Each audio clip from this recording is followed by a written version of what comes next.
मी आता दुपारी 1 वाजता नगराध्यक्ष आणि सगळ्या नगराध्यक्ष पदाच्या नगरसेवक पदाच्या उमेदवारांची सामूहिकरित्या मीटिंग घेऊन प्रत्येक प्रभागामध्ये त्या नगरसेवकांची काय स्थिती आहे ही त्यांना विचारली। त्यांना विचारल्यानंतर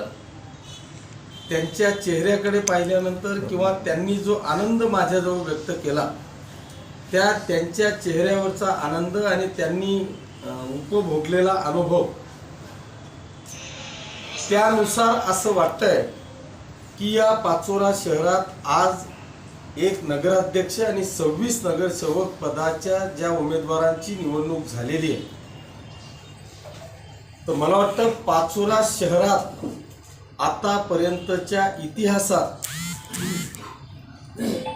एवढे नगरसेवक निवडून आले नाहीत अशा पद्धतीचा एक ऐतिहासिक निकाल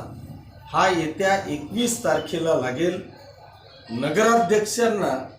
किमान 15,000चं मताधिक्य किमान 15,000चं मताधिक्य या पाचोरा शहरातून मिळेल आणि 26च्या 26 नगरसेवक ज्यांचं मतदान झालं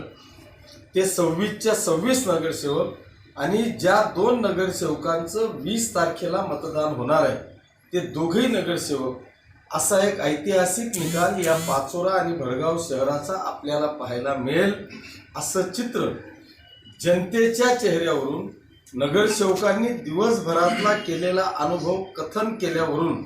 आणि मी जे काय दिवसभर सगळ्या बूथ केंद्रांवर फिरलो त्याच्यावरून असं चित्र स्पष्ट होत आहे की पाचोरा शहरातले 28 आणि प्लस नगराध्यक्ष त्याच पद्धतीने भडगाव शहरातले 24 नगरसेवक प्लस नगराध्यक्ष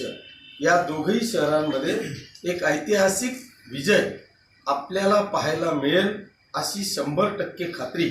या सगळ्या उमेदवारांशी चर्चा करून या ठिकाणी मिळालेली आहे। त्याच्यामुळे त्या सगळ्यांच्या वतीने या पाचोरा आणि भडगाव शहरातल्या तमाम जनतेचे मनापासून आभार मानतो, त्यांना धन्यवाद देतो की अनेकांनी येऊन वेगवेगळ्या पद्धतीच्या आरोपांची खैरात या ठिकाणी मांडली, परंतु माझ्या जनतेने माझ्यावर आणि माझ्या विकासावर 100% विश्वास ठेवत एक ऐतिहासिक निर्णयाच्या वाटचालीकडे मला नेण्याचा प्रयत्न केला। त्याबद्दल सर्व मतदारसंघातल्या तमाम जनतेचे मी मनापासून आभार मानतो, त्यांना धन्यवाद देतो।